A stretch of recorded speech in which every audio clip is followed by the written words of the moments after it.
All right, welcome back to my channel, everybody. Chris Gault here, Healthy Living with Chris Gault, and it's Tuesday, so that means it's time with tips for the health coach. And today is about healthy sleep, right? Yep. And we got Robin here. She's the coach, and we'll be right back.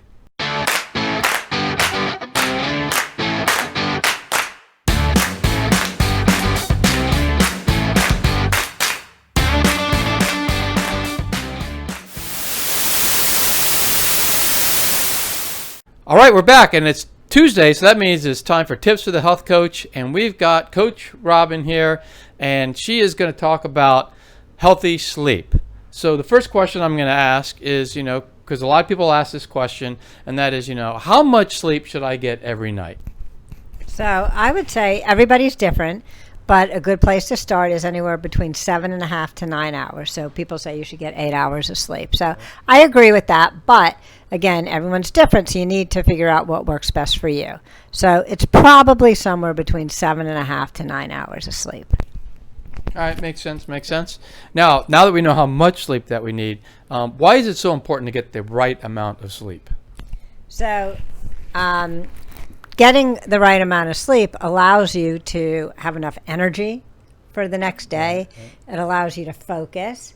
It allows you to be in a much better mood. You're going to be much more productive during the day.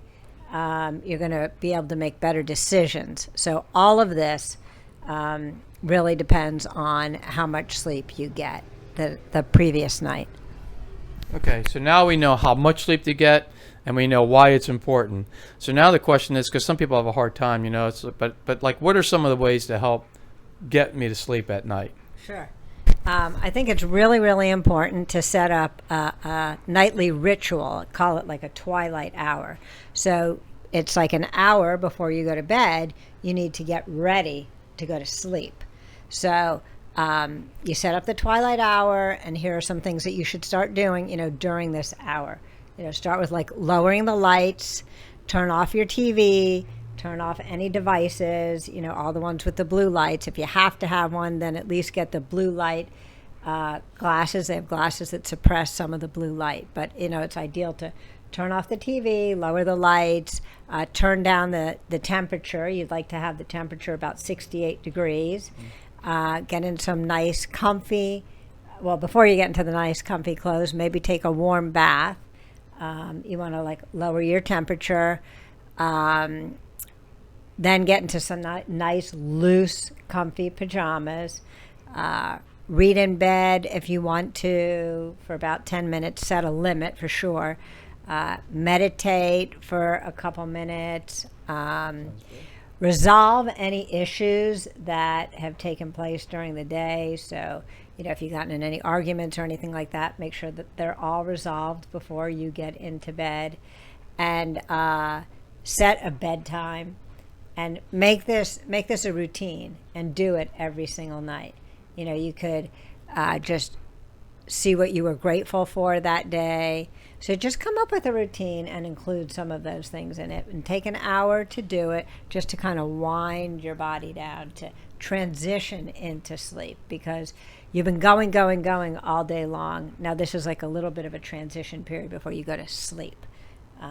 So you have to let your body calm down, and these are some good ways to calm your body down, to transition from being on the go to going to sleep.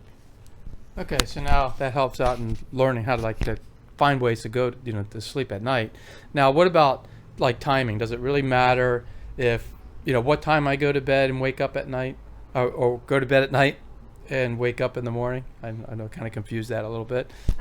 Sure. So I would say a really good time is, right around 10 o'clock is what studies show, to go to sleep at 10 p.m. and then get up at 6 a.m. But there are two different kinds of people out there. There's the larks and there's the owls. The larks are the people that, get up early. They like to get up early. And then there are the owls, the night owls, the people like to, stay up a little bit later. So you can adjust that, figure out which one you are, and adjust that a little bit. But that's the sweet spot, going to bed at 10 and getting up at 6 a.m. Okay. I feel like I'm an owl, but I want to be lark, because Right. I want to wake up early in the morning because I know you can be more productive.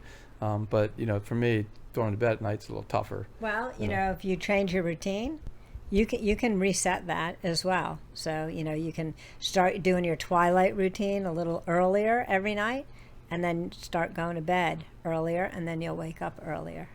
Makes sense. So, do you have any other comments that you'd like to add about Sure. getting a good night's sleep? Why it's important? Any other topics about sleep? Yeah. Just like I talked about a twilight hour to get yourself to go to sleep at night, you should also have a morning ritual as well. So it'd be ideal if you could have an hour in the morning where you don't interact with the world. So, if you have kids or a dog or whatever, maybe it can't be an hour, so maybe you have to shorten that. But you should pick some amount of time where you can get yourself ready in the morning to face the world. So having a routine for this is good too. So at first you're going to have to probably set an alarm to get up, but after you do this for a while, it'll become a habit, and you won't have to set an alarm, and your body will just wake up. But once your alarm goes off, get out of bed. Don't hit the snooze button. Just get up, get out of bed, open all your blinds so that the natural light can come in. Because that's how, 10,000 years ago, that's how we used to wake up. We would wake up by the light. That's how we would wake up and go to sleep. When it got light out, we would get up. When it got dark out at night, we would go to sleep. But with artificial light and things like that, we've changed all of that. But if you could get back to that, that would be great. So get up, don't hit the snooze, get out of bed, open up the blinds, let the natural light in, make it a little bit warmer in your house, because remember, we set the temperature to 68 to sleep at night. Visualize your day. What do you want to get done? So you have a good picture in your mind of what you want to accomplish. Maybe write in a journal for a little bit, do a little bit of self-improvement. Definitely get some movement in. If you can get in 20 minutes of some type of exercise or stretching or yoga or something like that, that's going to give you a lot more energy for the whole rest of the day. Drink some water, and definitely fuel your body. Maybe you like to meditate a little bit, write in your journal. If you journal, that's a good time to do it. And, in your journal, you could visualize your day too and see what you want to accomplish. And, start working on setting up a morning ritual as well. And then, again, I would just say, set a bedtime. So pick it, set it, and stick to it. And then when you know what your bedtime is, then you can work back an hour and start your twilight hour. And set an alarm in the morning to get up. Don't hit the snooze button. But at some point you won't need that alarm. And all of this is just going to help you be more focused and make better decisions during the day.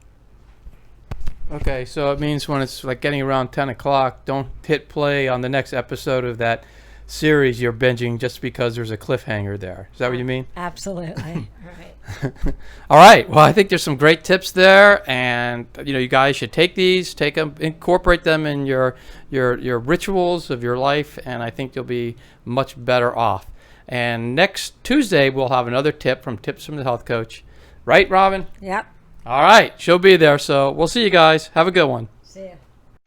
If you like this video, please click on the thumbs up button, and also please subscribe and click on the notification button to get all this great content that's coming up every week. Thank you.